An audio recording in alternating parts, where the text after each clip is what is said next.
Buat teman-teman yang mungkin baru pertama kali melakukan pinjaman online di aplikasi Kredit Pintar, pinjam uang di situ, teman-teman harus simak video ini sampai selesai agar nanti teman-teman bisa antisipasi risiko-risiko yang akan terjadi. Atau bisa dibilang kita bisa meminimalisir supaya kita tidak terkaget-kaget, tidak terkena mental gitu. Khususnya buat teman-teman yang baru saja mungkin masuk dunia kerja, yang baru lulus sekolah kemarin gitu, terus masuk dunia kerja, kan udah mulai pegang uang tuh ya, dan mulai mengerti bagaimana kehidupan di masyarakat. Betapa sulitnya cari uang, dan kemudian setelah mengalami kesulitan atau bahkan kekurangan pemasukan gitu, biasanya kalau kepepet ini opsinya adalah pinjol karena kalau teman-temannya biasanya nggak percaya gitu ya, terus tetangganya nggak ada yang mau minjami gitu, apalagi yang baru sekolah nggak mungkin lah pinjam tetangganya ya, yang ada pinjam temennya. Tapi ya apa boleh buat kalau nggak ada temennya yang minjemin, biasanya opsinya ya pinjaman online gitu. Nah di sini saya mau kasih tahu supaya tidak terkaget-kaget gitu. Kalau yang udah lama bahkan sering pinjam-pinjam di aplikasi pinjaman online termasuk Kredit Pintar, ya mungkin akan biasa saja apabila akan ada resiko yang terjadi karena sudah terbiasa mungkin, bahkan ada yang nekat gagal bayar, tidak bayar pinjamannya sama sekali dan siap menerima risikonya dengan alasan-alasan tertentu, yaitu hak-hak mereka ya. Ya memang kalau tidak bayar pinjaman itu nggak ada risiko pidana atau penjara. Tapi ini kan kita ngomongin soal apa ya, soal etika gitu. Ya niatnya dari awal gimana? Kalau niatnya memang pinjam ya kita harus kooperatif. Kalau memang niatnya ngambil uang atau ngerampok ya udah nggak tahu lah saya ya. Mungkin nanti di sini ada yang komen nanti di bawah. Wah, ini DC lapangannya nih, DC lapangannya ini. Ya terserah teman-teman mau bilang apa ya.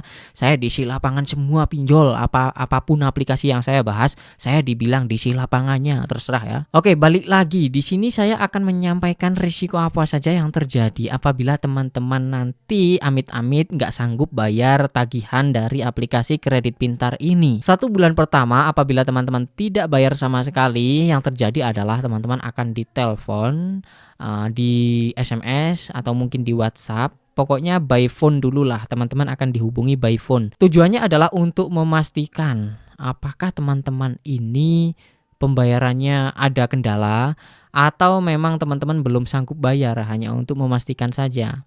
Nah ini tindakan kita harus gimana? Saran saya, responlah dengan baik ya teman-teman, jangan gunakan kata-kata yang dengan nada tinggi gitulah. Kecuali kalau mereka yang apa ya? Kalau mereka yang duluan dengan kata-kata keras atau volume keras, dengan kata-kata kasar, ya apa boleh buat, kita ya kasar aja juga nggak apa-apa. Tapi kalau mereka baik-baik ya ngomong aja baik-baik teman-teman. Jadi teman-teman ngomong saja keadaannya, misalkan keuangannya lagi sulit, belum stabil. Teman-teman jangan berikan janji-janji yang tidak bisa ditepati. Bilang saja secepatnya akan saya usahakan, saya bayar pinjamannya gitu. Ini kalau 1 bulan teman-teman tidak bayar gitu. Kalau lebih dari 3 bulan ya, lebih dari 3 bulan teman-teman bisa jadi akan didatangi, bukan DC lapangan ya, tapi didatangi oleh kayak kurir gitu dan dikasih surat peringatan. Surat peringatannya kurang lebih seperti ini, seperti yang saya tampilkan di layar. Jadi saya lihat di luar sana banyak yang menerima surat-surat seperti ini, ternyata memang benar-benar dari pihak Kredit Pintar, teman-teman. Nah, ini adalah surat peringatan. Yang namanya surat peringatan ya surat untuk mengingatkan kita gitu.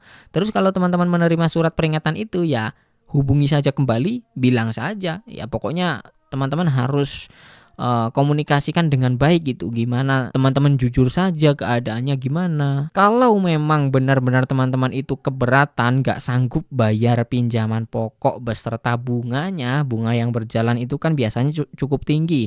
Apabila teman-teman telat bayarnya, bunganya itu akan membengkak cukup tinggi. Nah saran saya kalau teman-teman gak sanggup bayar semua itu, saran saya adalah teman-teman negosiasikan untuk membayar pinjaman pokoknya saja.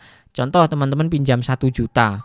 Terus teman-teman nggak bayar, telat udah beberapa bulan, terus tagihannya bengkak sampai hampir 2 juta gitu.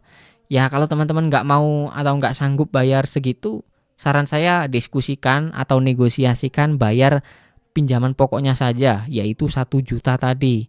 Lama-kelamaan ini yang saya lihat banyak yang bisa ya teman-teman dari beberapa kasus. Karena pihak DC lapangan sendiri biasanya juga lebih baik dibayar pokoknya saja daripada tidak dibayar sama sekali. Ya pasti pilih dibayar pokoknya saja ya. Tapi perlu diingat juga bahwa negosiasi seperti itu tidak gampang. Karena mereka juga kalau semuanya seperti itu kan nggak dapat untung apa-apa, mereka semuanya hanya menerima pokoknya saja. Mungkin hanya orang-orang yang lagi hoki saja yang bisa diterima negosiasinya seperti itu ya teman-teman. Nah sampai sini cukup paham ya apa risiko-risiko yang akan terjadi apabila teman-teman nanti tidak bayar aplikasi pinjaman kredit pintar.